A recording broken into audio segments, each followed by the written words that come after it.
This is the ABQ Business Podcast with your host, Jason Rigby. Each week we'll interview visionary business leaders to inspire the creative power and spirit that's in every entrepreneur. Discussing strengths, weaknesses, strategies, systems, and the problems we can all solve together for a new future for local small business. Guys, this was interesting. Just got done doing a reading with cards and numerology, so that was a blast. Yep. That was like nailed it just right down the line. So I encourage everybody to listen to that. But I kind of wanted to get a little bit into. I have a lot of young entrepreneurs that listen to the show, and I wanted to get into a little bit about following your passion, going in the direction that you know that you should go into. So if you wouldn't mind, I want to make sure I plug your YouTube and Instagram. Mm-hmm. So let's do that now and then kind of introduce yourself a little bit, and then we'll start getting into your life, if that's fine. Cool. Yeah, that's great. So my YouTube channel is called The Crystal Guy, where I talk about crystals and their healing properties. It's really good for people that want to get into it or don't know much about it. And It's also fun for people that have been into it for a few years because it's a new approach to talking about crystals. Short clips, very YouTube friendly, very TikTok with a lot of cuts and all that kind of stuff. So I find it to be really helpful for people. So that's the YouTube, The Crystal Guy. And then on Instagram, I'm at The Crystal Guy 23. So at The Crystal Guy 23. 23, yes. And then there's information in there if they want to get a reading or whatever. Yep, absolutely. And I post on there pretty frequently too. Yeah, which I'm going to get two of my friends to get a reading. So that'll be awesome. Yeah, we're going to be rolling on that. So let's start from the very beginning, because obviously there was something going on special inside of you that led you in this direction. And I know you have some acting and stuff like that, in your background, and we'll get into that. But what's the earliest memory you remember of something being unique where you were kind of catching on to, I have this, I'm picking things up. Intuition. Yes. Type of a thing. Yes. Yeah. Well, I always had it. And I always just, as a kid, I would always just say things and people are like, where did that come from? So I'm discovering now that really what my psychic gift would be classified as would be clairsentience. So what that is there's clairaudience where you hear things, there's clairvoyance where you see things, and there's other clairs. For me, it's really a feeling, a knowingness. It's just like knowing that it's so, and then feeling comfortable enough to express that with people. So and so just at a young age, you were kind of just, you would be able to pick up on things? Or? Yeah, and I would just say crazy stuff and people were like, wait, how did you know that? Or certain things like that. And but honestly, I grew up eating a lot of fast food, like fast food only pretty much. And so I think for a long time, what I was putting into my body and kind of the lifestyle I was leading, it wasn't encouraging the sharpness of the intuition, so to speak. Yeah, no. And so were you were raised in California? Yeah, in California. But then I went to NYU for school, for university. And it was when I got to NYU, I went really strong opposite way of fast food. So it was like all vegan and organic and all this stuff. And this was back in 2006 in New York City. So it was really expensive to do it. But I did it anyway. And that's when crazy shit started happening. So I would get like visions, like with my third eye, what people talk about. I didn't know what it was back then, but I would just get like, I'd be laying down and all of a sudden the middle of my forehead would really start to tingle and just be really hot. And then I would get all these visions that would come in. And then I remember too, I went to school for musical theater actually. And I remember being in a show and I started to see auras around people. And I would give backstage, I'd give aura readings, like, oh, this is the color I'm seeing. And they're always like, that's my favorite color, and certain things like that. So it just kind of built from there. And then really when I started getting into crystals a few years ago, like I was into them as a kid, as a lot of kids are into rocks and collecting that kind of birthstones and that kind of stuff. But then more recently is really getting into the crystals. And I think that's what really helped to open up and sharpen my intuitive gifts. So you were living in California. What part of California? I grew up in Orange County, right by Disneyland. So I pretty much grew up next to Disneyland. Right there. Yes. You and Mickey Mouse. Yeah. Do you guys have like the you could go anytime pass? Oh yeah. What's the California? What is it? It's like residence. Yeah, it's the SoCal residence. Yes. But it's actually really funny. It's like my parents would drop me and my friends off at Disneyland instead of like a daycare or summer school or anything like that. That makes sense though. They got us the cheap phones that you prepay, and they're like, go to Disneyland because it's super safe. It's mega safe, you know? And it's funny looking back on it, how much magical, esoteric stuff is just filled at Disneyland is filled with. Do you think Walt Disney was involved in, he was a Mason, right? Yeah, he was a Mason for sure. And then like their Club 33 that they have there is a secret, or it's like a members only restaurant that they have. I've eaten there before, and it's very much like la-di-da. You have to be in the know, and you have to pay all this money to be able to be a member and all this stuff. Well, 33, there's 33 degrees in Freemasonry. Yes. So Club 33 alludes to that. And also too, inside they have the twin pillars right when you walk in. And for Freemasons, that's like the twin pillars of Solomon is in every Freemason temple that they have. Yes. So it's like, and the list goes on and on. There's just so much. And then I'm sitting there, eating the food, and you can see into where they do the Phantasmic show, which is that water show. Yeah. And the whole thing is Mickey Mouse with a wizard's hat, conjuring the broom, who then gets out of control. It's all magic, and like all of it. It really has. It's funny when you go back. So were you, as a child, when you would go there, were you always are those the things you would pick out and kind of be really mesmerized by? Looking back on it now, I guess I did. I think as a kid, I was just like wowed by the magicianship, so to speak, like the illusion that they were putting on. But definitely now looking back, there was something behind that I could sense and feel. Yeah, and you were raised, we talked about this before, but you're raised in Quaker Lutheran home. Yep. So was it very conservative? Yeah, it was extremely conservative. I know Orange County is pretty conservative. It's super. So both my parents grew up super Catholic, and so they're like, easing up a little bit was going Quaker to the Friends Christian Church, and they were actually pretty chill. Actually, it wasn't so bad. And then for high school, I went to Lutheran school. But then I went to NYU. And so then it was the whole flip turned upside down. How was, so when you became, 12, 13, 14, was there a whole dynamic of you discovering who you were? And then did these gifts start happening? Honestly, I was just focused on all the activities. Like I was so busy all the time. Were you acting then? I was acting then. Yep. Oh, okay. And then I was also just like, in leadership in school and sports, track and field, and some football, and just like being really, really busy, keeping up myself really busy. So to be honest with you, I mean, I'm sure I had intuitive gifts the whole time, but it really hasn't been until the last few years is when it's really starting to come in. So, because I always ask people whenever I meet somebody that seems to be, very like old soul or whatever. Whenever you were, that transition from high school to going to New York, have you always kind of been influenced by is it the outside, or are you kind of more intuitive with making your own path? Well, we kind of talked about this a little bit in the reading because we shared some numbers, but I think for a long time, it was me people pleasing and trying to do the right thing and be right by my parents and getting the job that would get me the car, that would get me the house, that would, because you did commercials and stuff like that. Right? Yeah. So how early did you start when you were acting? Oh, I started acting when I was in first grade. I think my mom took me to LA and I got an agent and started acting as a kid, like a little kid actor. I mean, that goes back to that.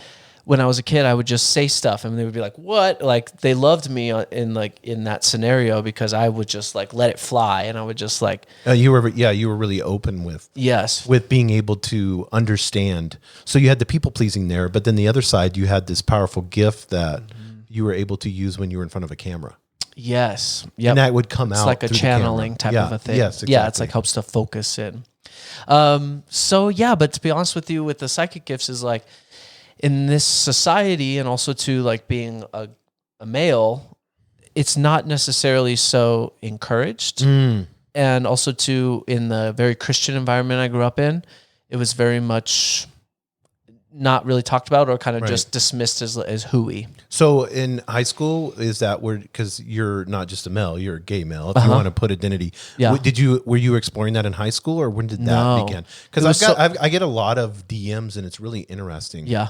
Because I'll get a ton. No, but people ask that, like entrepreneurs, there's almost like this underlying issue. Same with the military. When I was in the military, there's almost, and thank God it's going away. But like you're hustle and you're a man, and you played football and you're an entrepreneur. Yeah. So I always try to encourage people, to be passionate about whatever direction they want to go in their life. Yes. And to be open and honest with yourself. Yes. Because that's the card. So that's why I'm asking that question. No. Yeah. I mean, I try not to beat myself up too much about it, but it's looking back, I was definitely doing everything for everyone else, right? And just trying to make everybody else happy and keep the peace. So you had girlfriends? Oh yeah, I had girlfriends. Hell yeah, all the way through up till I went to NYU. It's like freshman year. Like we broke up. The girlfriend I had for 3 years, and then started dating guys. And that was really hard. Especially for the family and all this kind of stuff. Oh yeah, I can imagine. Like Orange County conservative. Oh yeah, family. It was like. It's our fault for sending you to NYU. So they blame New York. Yeah. It happens. Damn big city. That's funny. I mean, you were right by LA, so it wouldn't have mattered either way. Yeah, that's true. It's true. But yeah. So now, why do you think that is? Why do you think, especially dads, are male figures? Why do you think they blame themselves when their son says they're gay? These are questions I've been interested in asking. So yeah, well, I think it's so wrong, Yeah, it's definitely. I think it's how they were programmed to be and how they were programmed to think, and I think that sometimes you want to take sides and be divisive. In politics will do that to you too. It's like if you're Republican, then you're not for gay marriage, right? And it's like, wait, what does that have to do? Yes, yeah. So it's like, I just think in general, it's just this like polarizing type of a mindset, but it's like what you said, thank God it's starting to ease up and people are starting to be more open-minded. How would, if you could redo it all over again and you're a 22, 23-year-old male that's wanting to talk to his parents, what advice would you give him? I would say just be honest and do it face to face too. I think that helps because my mom, yeah, right. Hey, mom, right. And also too, I would just recommend being very honest because I told my mom in person, and that went one way, and it was like not easy, but it happened. And then I was too afraid to tell my dad, and he ended up finding out. And that ended up being way worse than if I would have just told him, And it's like, it's a different story when you're feeling like you're sneaking around behind their backs, and on that same note, it was a really hard time for them. It was 2008 when all that stock market stuff happened. So they pretty much lost everything. Like they lost like their businesses and they worked very, very hard. And then at the same time, my grandmother died, which was my mom's best friend. And this was all happening when I got my first boyfriend and I was at NYU. And so I actually chose to withhold the information, and I'm actually really glad that I did. And after the fact, they both thanked me for it because it was just not the right time for them to be able to accept it. And so when I told my mom, it was enough after their drama that I was able to do that. And the only regret I had is not telling my dad at the same time that I told my mom. But see, that's beautiful. I'm glad that you were able to see that because whenever you're being unselfish and allowing that to flow through you, timing will happen perfectly. So you were being unselfish because you knew what was going on in front of them, and you would also anticipate the reaction to it. Yeah. But you were like, I'm going to wait. All this horrific things that just happened, I don't need to add this to their life, so I'll wait and then demonstrate that. And I always see that whenever we wait for things in an unselfish way, they always turn out good. How's your relationship with your parents now? Great. They're super awesome. And my boyfriend Greg is here in the studio, and they love him. Sometimes I feel like they like him more than they like me. So it's really, really, really cool. It's so funny how things, because when I talk to friends, it's always the same way. It's like, it just takes time for acceptance and being patient and understanding that people, and you had shared this in the reading, understanding that we're all the same, and people grew up in different formats in different ways, whether wrong or right. Absolutely. Yeah. So I think that's awesome.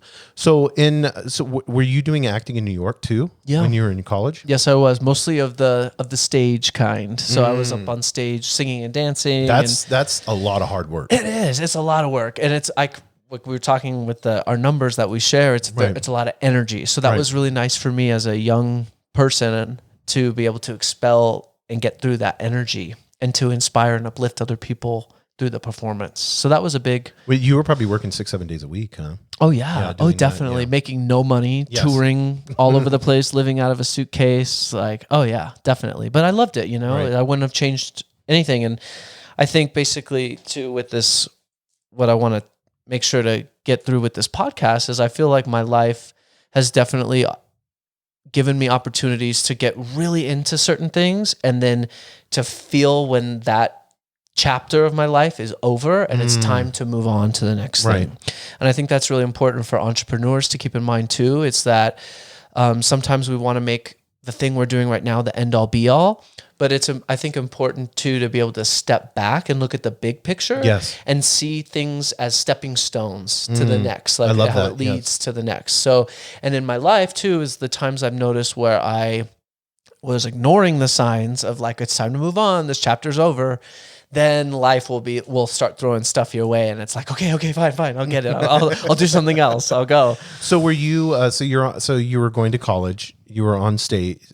What were you studying in college? I studied musical theater at Tisch Drama, just Tisch School of the Arts in the drama department, and then I also got a minor in media, culture, and communications. So you were a full bore. 110% in. I loved college. I loved school. I loved being in the city. I loved that energy. It was just absolutely awesome. And so being on stage, you were pretty much busy. I mean, constantly. Like there was no, if you're doing school and stage at the same time, there was absolutely no. Oh yeah. And I would do school and then I would audition right before the summer and go off and do summer stock. And so I'd work in the summers in Maine or Pennsylvania. How did you deal with auditions being such a people pleaser? It was hard. The auditions were definitely tough. And looking back, I could have been more like solid in who I am as myself. Cause like, that's a really interesting question that you asked because it is really tricky for a people pleaser to be in the audition. And I think that's one of the reasons why that has been part of my path. And I'm still acting. So I still need to audition. And so it's just this constant thing for me. It's part of my life path. It's my life's purpose is to really work on that and to be really solid in myself and who I am and not try to just be whatever they want me to be. Yeah, that's so I want people to understand when you go to audition how ruthless it is and how ruthless they are. Oh man. Oh, especially in New York, in the theater district and Broadway. And it's like the lines wrapping around the block and it's 23 degrees outside and you're waiting all day. You might not even get seen at all.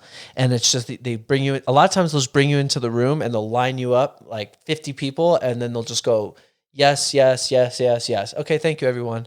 And you've been waiting in line since 4 a.m. to get seen, to be able to sing for them or dance for them or whatever, or act for them, whatever you're trying to do.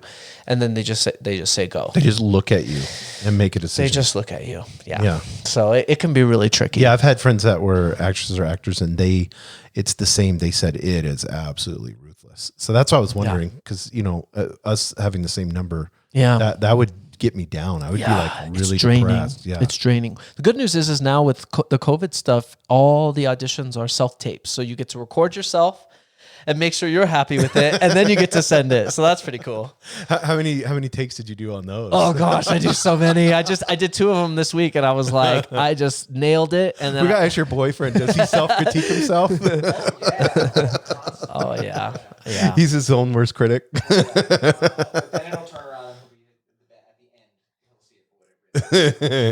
Yeah, and then it all works out. So you're in college, you're going through these, and then you said you're on the road.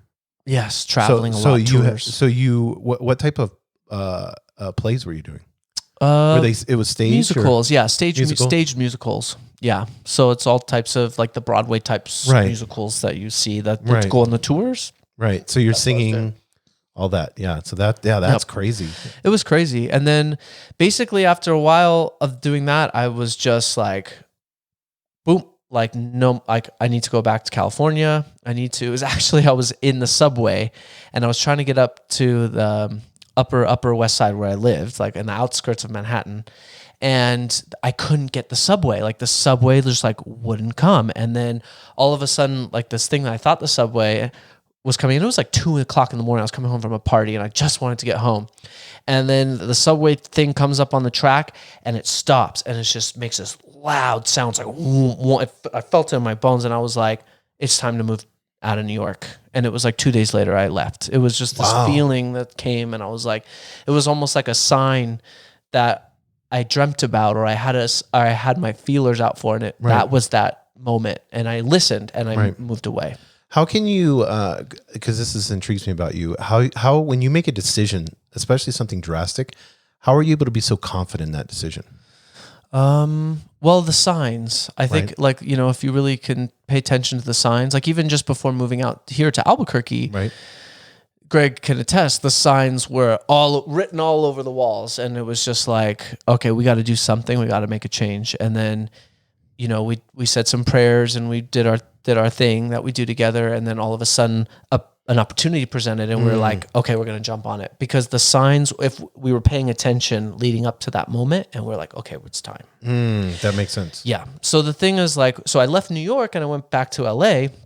And so I moved to Beverly Hills, like, you know, nothing super fancy. And I got a job waiting tables there. So about a month in waiting tables at this fancy schmancy restaurant in Beverly Hills, one of the Real Housewives of Beverly Hills came in. And she came in with Paris Hilton and her other nieces, because Paris Hilton is her niece. And I was familiar with her from the show because my friends were super into it in musical theater school, the Real Housewives of Beverly Hills.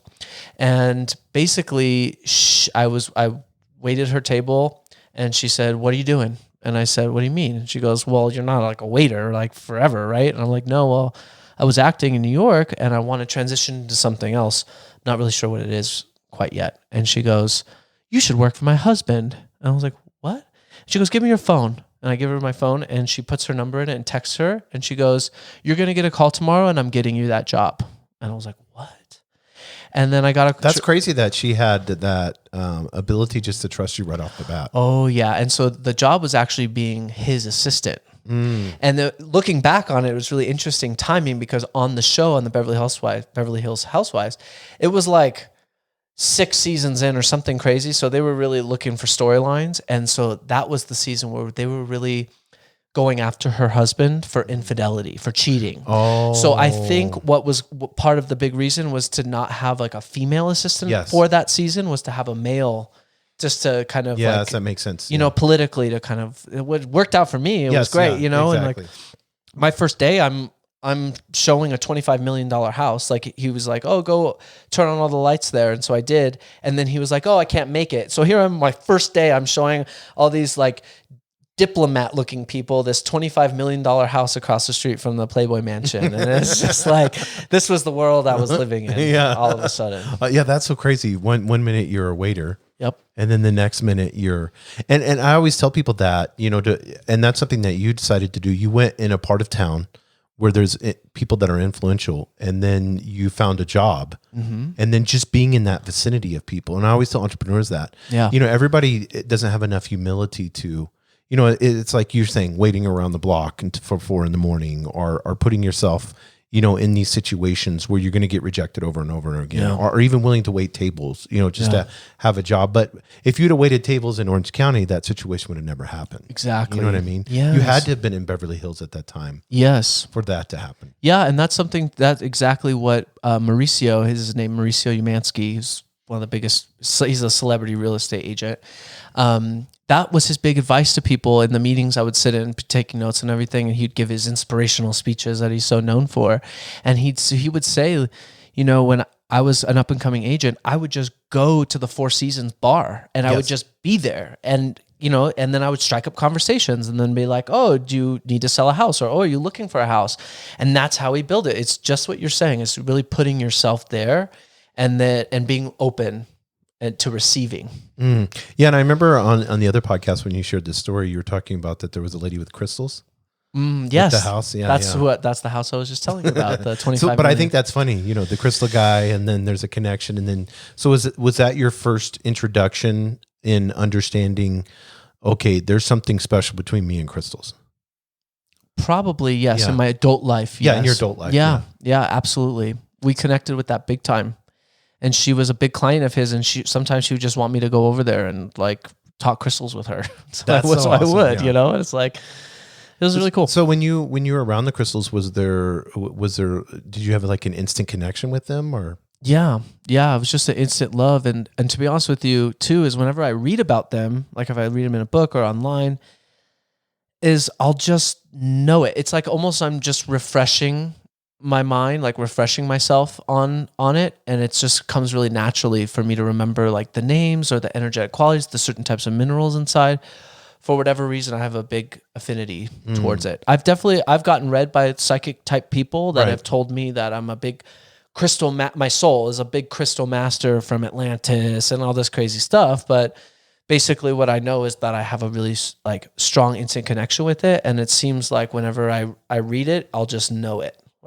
So that's why I'm able to help people to learn about crystals. I get people all the time that's like, I'm just getting into this. Like, how does this work? And I think that it's really cool that I was kind of in it was in the acting world and in the real estate world for the time. So I was able to be, I guess you would call it a little bit more grounded in this life and not be so like a typical, like, quote unquote, like hippie or airy fairy type of crystal person. Sometimes they get that rap, that connotation. Yes. Yeah. And it's almost kind of, and then you're kind of looking at it like, yeah, like this person seems kind of too out there. Yeah. I can't connect with that in the same way. So it's really cool that I like looking back on the life and also trying to not beat myself up so much for like, why didn't I get it sooner? It's like, why, how did I not tap into that earlier? Well, I think it was really intentional. And I think it's like I said, it's really important to follow your gut and to really be where you are and just to take everything as stepping stones. Yeah, because it's just so interesting that you're in a job.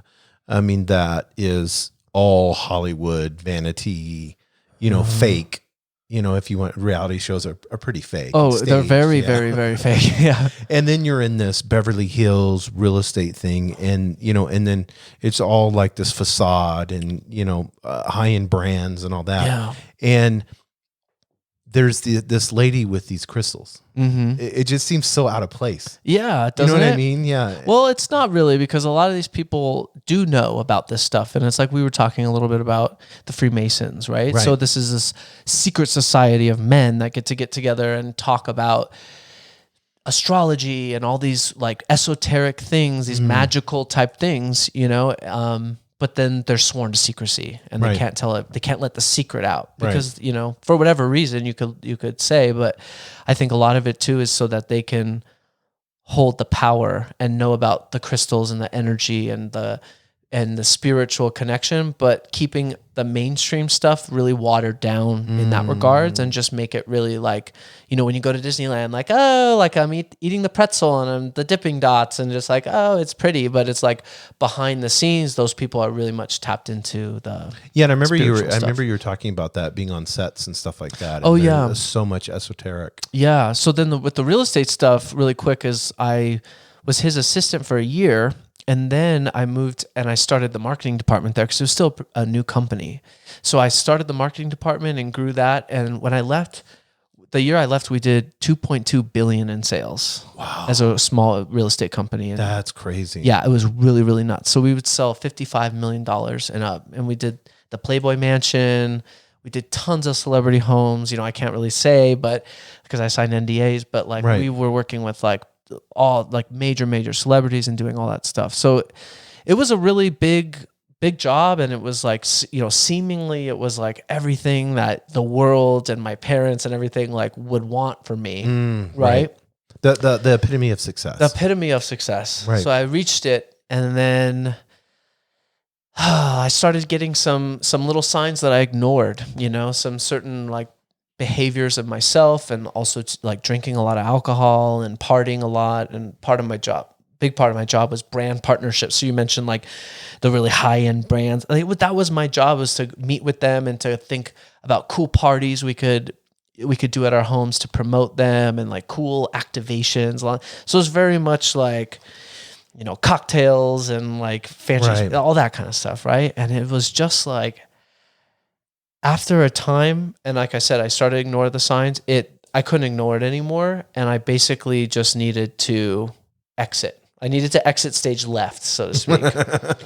And it was cool because I started to recognize like things were going down and like what's going on. And so really what I wanted to do, and I learned about this through other smaller jobs that I'd had where I didn't necessarily do this, and I wish I would have, was to really make sure to leave while you're on top, to exit while you're on the top before the decline starts to go down. Like it was really important for my own, sensibility too, but also too is like, it keeps the door open, because they've called me to do certain things. I haven't ended up doing it, but like they call me, or certain real estate agents in that work there will call me. It's like, oh, do you need some work or whatever? So it's like, I'm glad that I did that too, because it kept the relationships open and nice. So what is so you're at the top, the pinnacle, you're being successful, drinking, partying, everything that somebody would want. Yeah.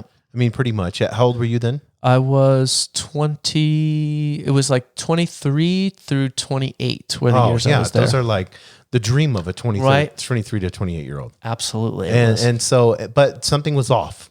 And so you're like, what I wanted to ask you is, when you knew something was off to the time that you finally, like in New York, where you heard the subway and then you're like, I'm out. 2 days later, you left. How long did that take you? Because I know that lifestyle would pull you in, would suck you in, and the money and everything too. It's how long did that take you before you knew that something was off, and when you finally exited stage left? I would say about 8 months to a year. I would guess, and it was like, finally it got to a point where it was like all my best friends that I had there, and this is, you spend so many hours working, especially when you're a young go-getter, right? And so these were really my best friends. They just turned on me, and they started like talking about me and all this kind of stuff. And it's like, instead of being like falling into a victim mode, I was like, what am I, like, what's going on here? And then I finally got to a point, it just hit me one night. I was at an event at a house, and it just hit me. It was like, I gotta leave. I gotta get out of here. Like, there's no support for me here anymore. And it's that same feeling when I was at the subway, when I was, all throughout life, when it was just like, it's time. It's time to go. And it was really hard. It was really, really, really scary. I mean, I just quit. Everyone's like, what? And then they're like, no, don't, we can work it out. No, all this kind of stuff, and I had to be really strong and resolved and just do it. And, and I threw one last event, and it was like the greatest one I had done. And then I was out of there, and it was really scary, and I took some time off. And then that's when I gave myself some space, like just let myself, like basically what it felt like is up to that point, I was just hurling through life, like just constantly busy, trying to make shit happen, get it done. And then I took some time to breathe and to let myself think a little bit. And then that's when the crystals started to come in, and I would go to crystal stores and read and learn. And I took that time to really dig into that stuff. And so after a while of doing that, I was like, well, I have to make money too. So then I really entered into the film world. So in my adult life, I hadn't really done that film so much. It was all the stage. So I was really going into film, because when you work a film job, you'll be there really long days, like up to 14, 15, 16-hour days. And you might only be used for 45 minutes to an hour of that whole day. So all those hours you're sitting in the holding room, like with nothing to do. Well, what I did is I would bring the Law of One, or I would look up different YouTube channels, start to learn and understand about astrology, or learn about crystals more. And so I really used that time to educate myself while I'm getting paid, while I'm getting, SAG benefits, union benefits for health insurance and all that stuff. Is I was using that downtime to really give myself my own degree in a way is kind of how it is what it seems like. And even the numerology, the past lives, all that stuff. I would do numerology readings on the sets for people and just learning about it. And so I think that was a really cool utilization of that time. And I think that even people could do that, whatever job you have is that you can have like that YouTube channel going or that podcast going on in the background where you can be learning while you're doing your work too. Yeah. And I think that's so important because there's a lot of people that will sit at home and say, and they're waiting for their big break or whatever, instead of actually you're working 12, 14, 16-hour days. And in that process of finding that time, sitting there and self-educating yourself for your true passion. Yeah. And it's so cool these days to have your phone and you have access to the whole world's information right there. It's so neat. Like what a time we live in.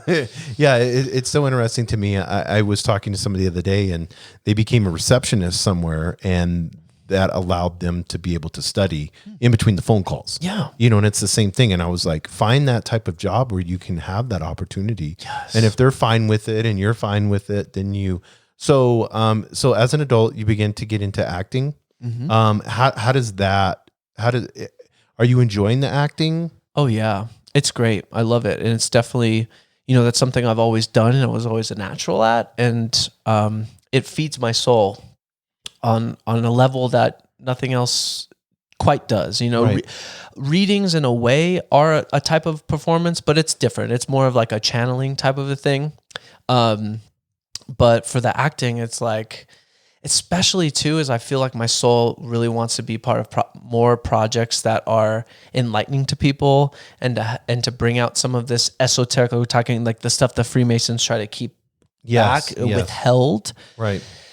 Is be more part of projects that bring that information to people. It's like Crystal Guy. I mean, that's the whole thing about Crystal Guy is like sharing that knowledge in a way that people can understand it and click with it. And that's as I move forward in my acting career, that's what I want to put out there and attract more of are projects that are incorporating more of this type of esoteric knowledge or like disclosure of certain types of things that have been kept secret or hidden in a lot of Hollywood's that I mean it's known for that, but I mean there's a lot of different types of groups and a lot of secret societies and teachings and stuff like that. And you saw it when you were in the different studios, right? Oh yeah. Oh, big time. The signs and the symbols, big time. I was like really started to get, and that's one of the big things I was studying on the sets was symbolism, and all of a sudden I'm like, holy moly, it's all around me.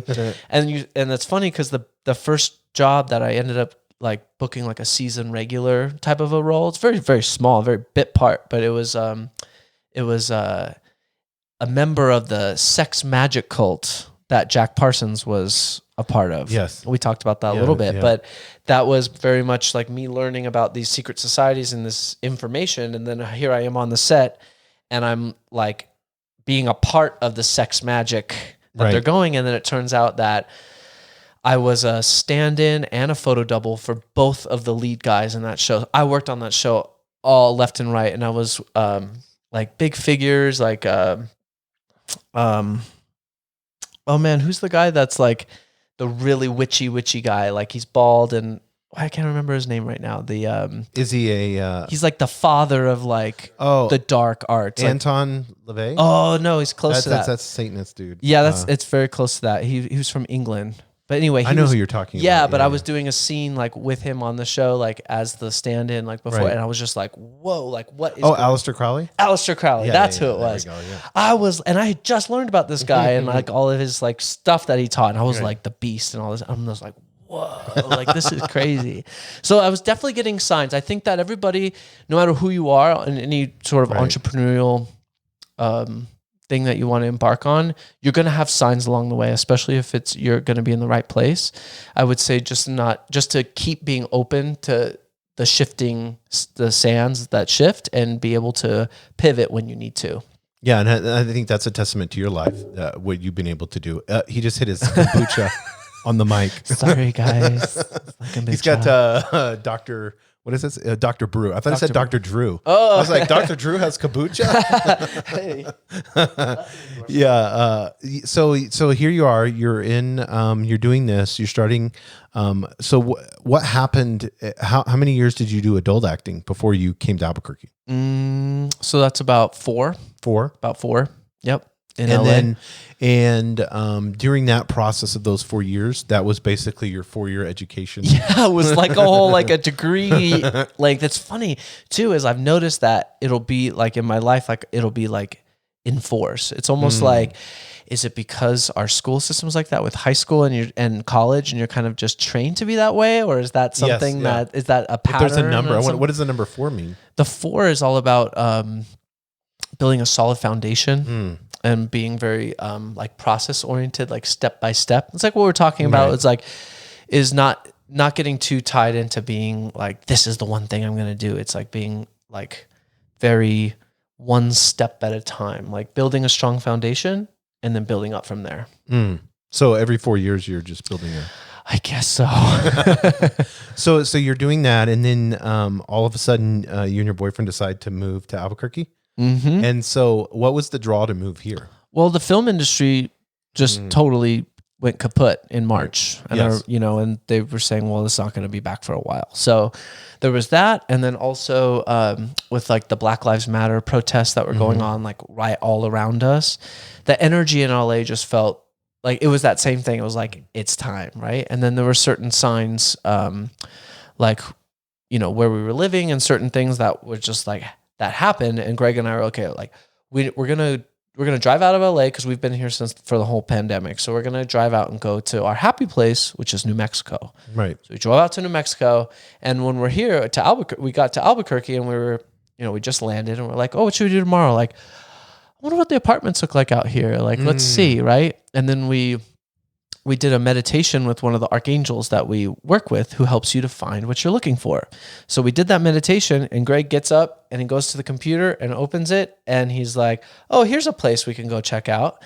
And so we called them, and we went the next morning and we signed immediately. That's funny. That's wild. We got there and we were like, this is it. And we just felt it. And we've been here like 3 or 4 months now, and we love it. It's just, it's totally amazing. We were very much led here as a very divine type of a situation. Yeah, there's a lot of special energy here, especially here in New Mexico. A lot. It's a very spiritual place, and it's in the culture, but it's also too, you could just feel it when you're here. Plus, there's a lot of acting going on, and I think it's growing. Yes. Oh, it's growing big time. That Netflix has just bought the Albuquerque studios, which is huge studios.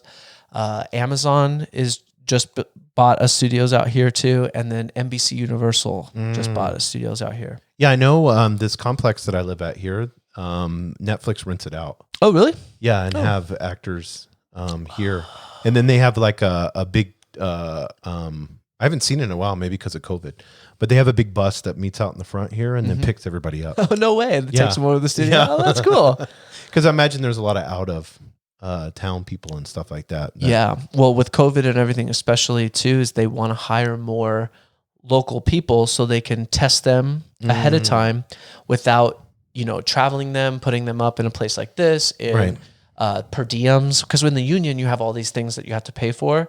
Well, the producers and the studios can bypass those types of things by hiring people that are here. Is there a lot of work here? I mean, probably before COVID there was, but... Yeah, it seems like there is actually. And I just signed with an agent on Friday. Oh, congratulations. Thank you. An agent in town. And so she's been submitting me for stuff, and I've made some self-tapes and things like that. So we'll see. But it seems like the word on the street is that most productions are trying to get out of LA and shoot other places because of the people and, the COVID and all that kind of stuff. It's just California's so expensive too. Well, a lot of productions are moving here. So I keep having dreams about being back on a movie set and working in movies and film. So I'm keeping myself open to that and really wanting to, and actually I'm actually more than that, I'm going after it and really, and sending out my stuff to certain projects I hear about, casting directors I hear are casting a new movie. I'll send my stuff to them, and I'm very proactive in that way. So basically you have 2 jobs. Yeah. Is what you've gone down to, and both of these are your passion because you love acting. I would say 3 actually. Okay. So it's the acting, and then it's the readings like what we just did. Right. And then it's the crystals. Oh, okay. So you separate the crystals and the readings. Yeah. Because one is more channeling.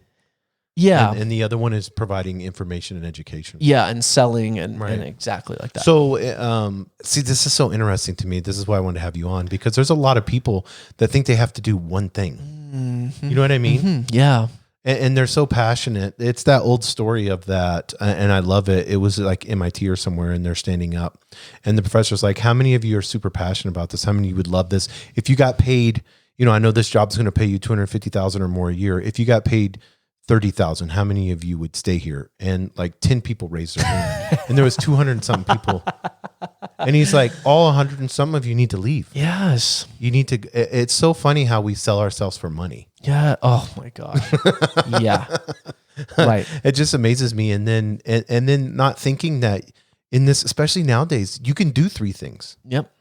I mean, and each of them will pay you money. Yes. Yes. And will fulfill a different aspect of what's important to you.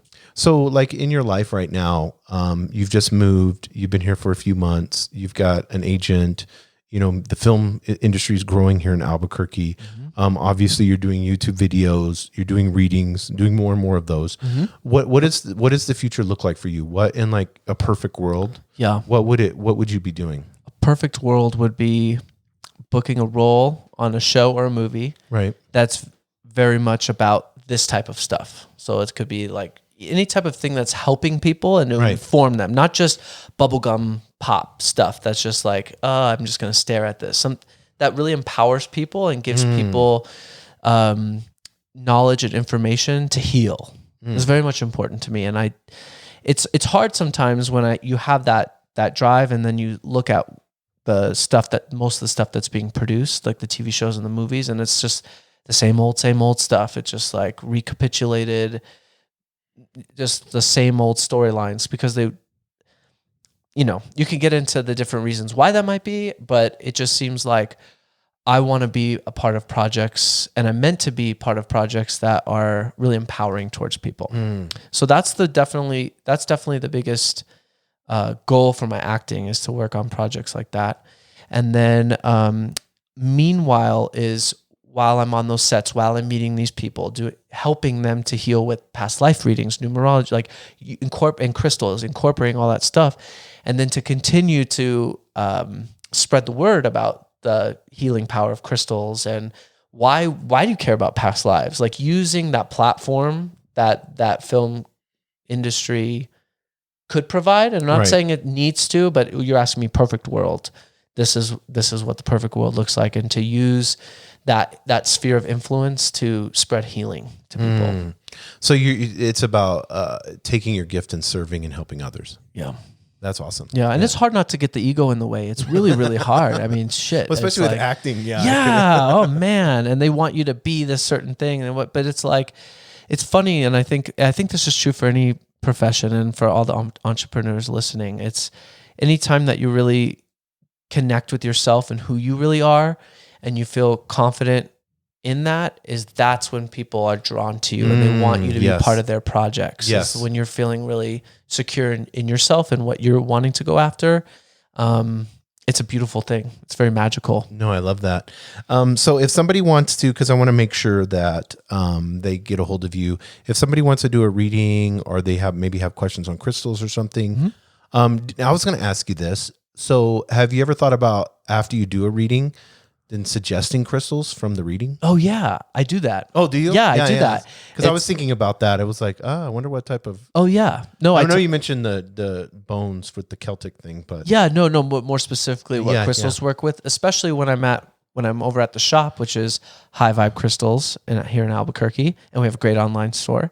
Is that then I'll take them into the shop and I'll, show them what crystals, or sometimes what I'll do in my readings is I'll write down on the piece of paper where I do their numbers, is I'll write like some crystal recommendations, almost like a prescription. That's what I was thinking. It's like it could almost be like custom made. Yeah. To my marketing brain always goes into play too. Yeah. But I mean, everybody likes that, like if this is specific for me, well, each of these cards, I would imagine the cards and the past lives would have some energy level with the crystals. Oh, yeah. You know what I mean? Yeah. Absolutely.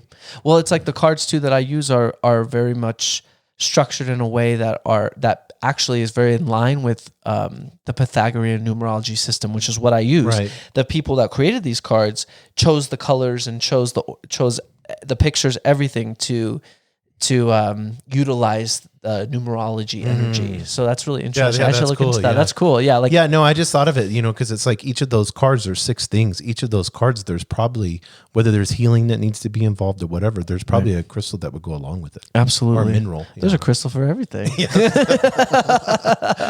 Awesome. Well, perfect. Thanks for being on the show. Once again, your Instagram is? At the Crystal Guy 23. So we have the Crystal Guy in the house. Yes. Thank you. Appreciate it. Thank you, guys. Thank you for joining us on the Albuquerque Business Podcast. And thanks to our sponsor, RigbyDigital.com. Make sure to subscribe and share. And go to abqpodcast.com. Get show notes, resources, and links to everything we talked about today to help you navigate your journey as an entrepreneur and business owner.